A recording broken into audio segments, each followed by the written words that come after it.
To understand the true nature of power, you must first understand that beauty is a common currency, but intelligence is a weapon of mass destruction. Imagine standing on the edge of a knife, where one wrong word doesn't just end your career, it ends your bloodline. This is the story of a woman who didn't just want a man's heart, she wanted the world's pulse beneath her thumb.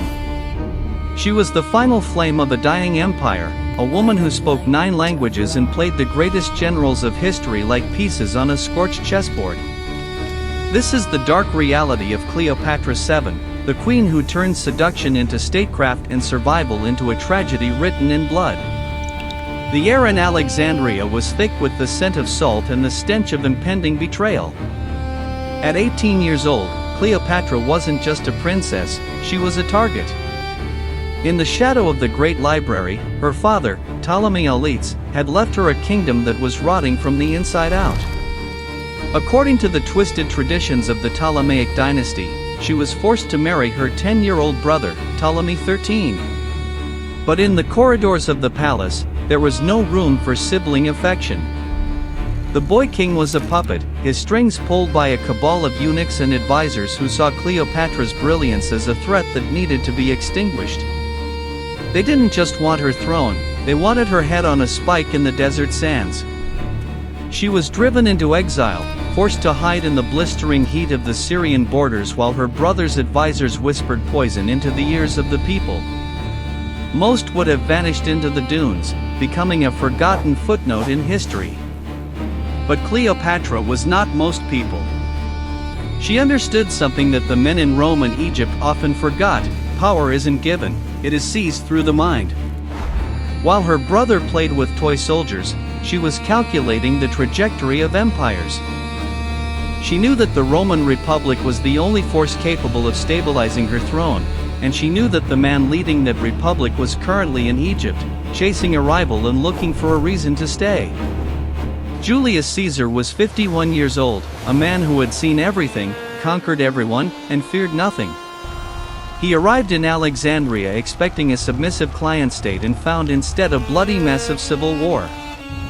Cleopatra knew she couldn't simply walk into the palace, her brother's guards would have gutted her before she reached the inner sanctum. She needed a gamble. She needed a spectacle. This is the moment history remembers, often filtered through the lens of romance, but the reality was a cold, calculated infiltration. She was smuggled past the lines, wrapped in a heavy, crimson carpet, delivered to the Roman general like a piece of furniture. When the rug unfurled and she stood before him, she wasn't just a girl. She was a queen who spoke his language, understood his politics, and offered him the grain of Egypt to feed his hungry legions. The Roman Senate hated her. To them, she wasn't a monarch, she was a foreign woman, a sorceress from the east who had bewitched their greatest hero. They wrote histories calling her a harlot and a manipulator, but they were terrified of the truth. She was smarter than them. She sat with Caesar and discussed philosophy, war, and the future of a global empire. She gave him a son, Caesarion, a child who represented the ultimate nightmare for Rome, the union of Roman iron and Egyptian gold. For 4 years, she held Caesar in the palm of her hand, moving between Alexandria and Rome like a shadow that the sun could never quite banish. But the shadows in Rome were filled with knives. The Ides of March didn't just kill a man, it shattered a world. When the news reached Cleopatra that Caesar lay dead on the floor of the Senate, his blood staining the marble, she didn't weep like a widow. She moved like a predator. She fled Rome, racing back to the safety of the Nile, knowing that the vacuum left by Caesar would soon be filled by men who were either her allies or her executioners.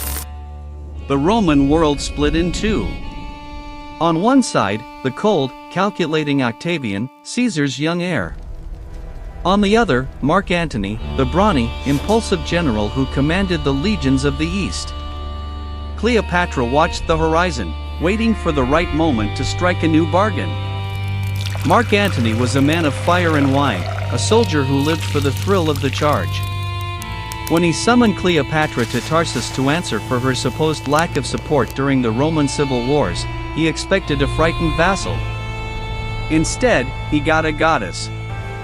She arrived on a ship with oars of silver and sails of purple silk, the air around her perfumed with incense so heavy it could be smelled miles away. She appeared as Aphrodite, the goddess of love, surrounding herself with the imagery of Greek beauty and Egyptian power.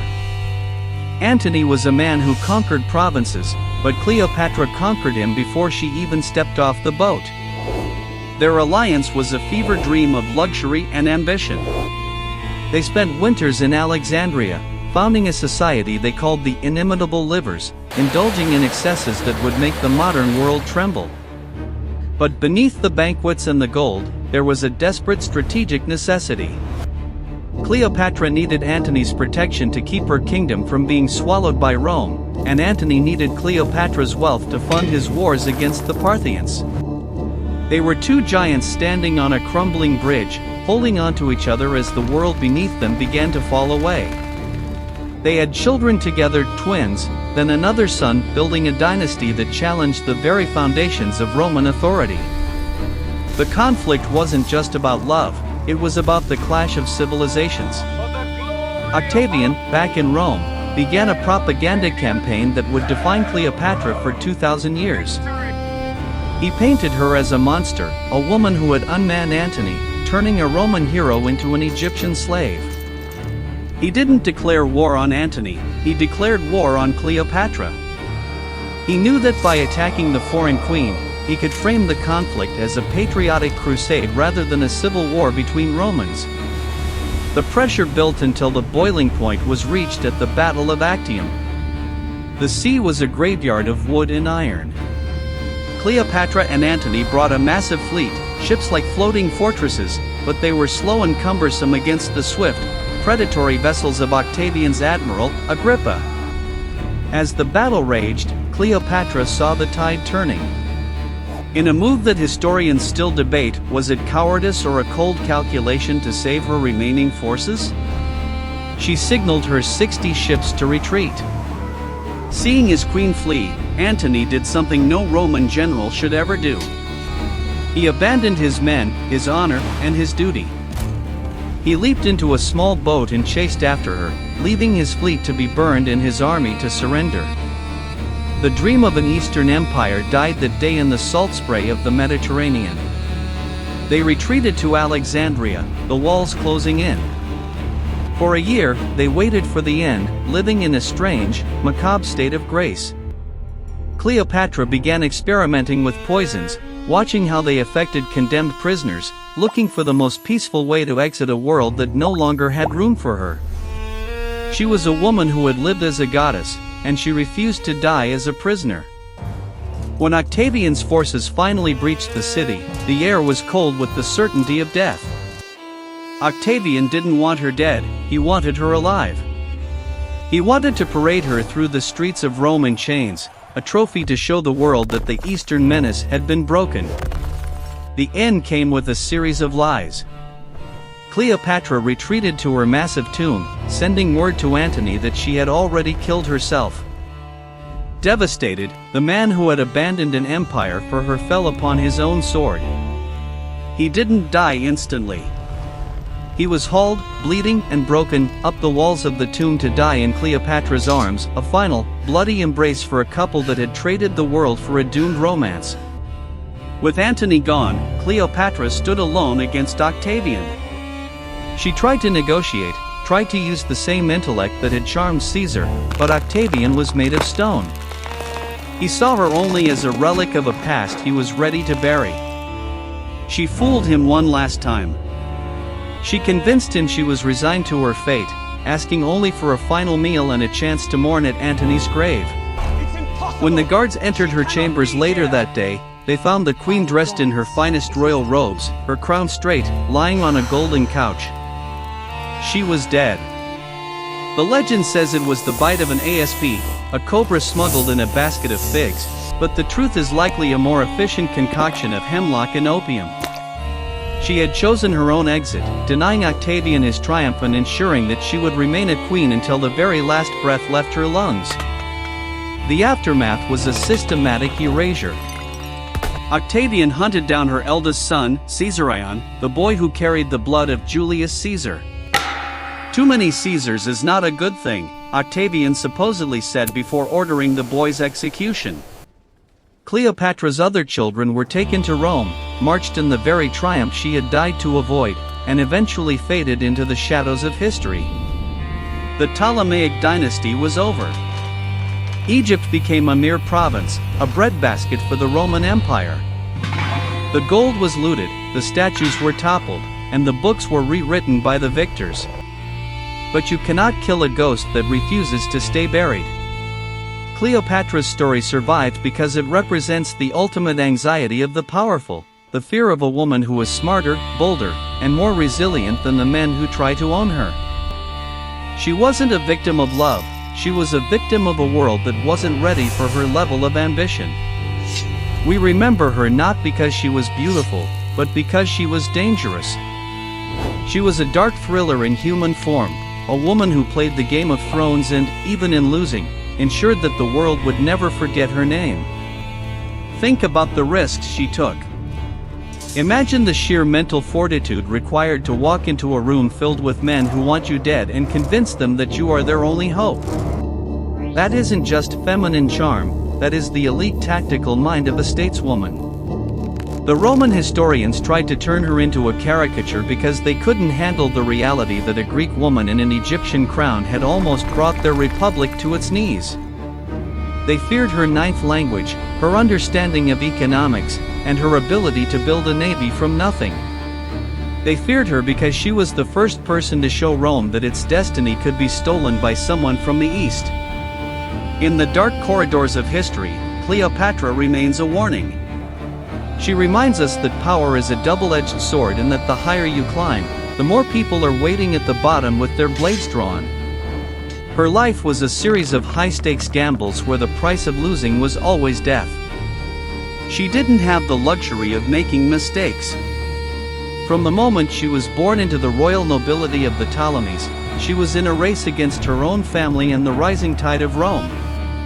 She ran that race with a grace and a ferocity that has never been matched. So when you hear the name Cleopatra, don't just think of the makeup or the Hollywood movies. Think of the cold, dark rooms where she planned her next move.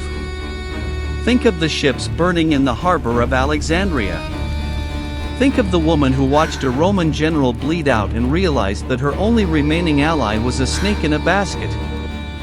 She was the architect of her own legend, a woman who knew that if she couldn't rule the world, she would at least haunt it forever. The thriller of her life ended in silence, but the echoes are still shaking the foundations of history. This is why we study the past, not to memorize dates, but to understand the people who had the courage to be brilliant, to be dangerous, and to be defiant in the face of certain destruction. Cleopatra was a pharaoh in an age of emperors, a Greek in a land of Egyptians, and a woman in a world of men. She stood at the crossroads of history and refused to move until the world recognized her. Whether she loved the men she used is irrelevant. What matters is that she used them to give her people a chance, to give her kingdom a voice, and to give herself immortality. In the end, Octavian got the empire, but Cleopatra got the story. And in the long run of history, the story is the only thing that actually lasts. The fall of Egypt was the beginning of the Roman Empire, but it was also the end of an era where a single person could challenge the collective might of a superpower. Cleopatra was the last of her kind. After her, the world became more organized, more bureaucratic, and perhaps a bit more boring. The supposed lust and doomed romance that historians love to obsess over were just colorful packaging for a far darker truth, a brutal game of geopolitical maneuvering. She was the ultimate player in a game where the board was the entire Mediterranean.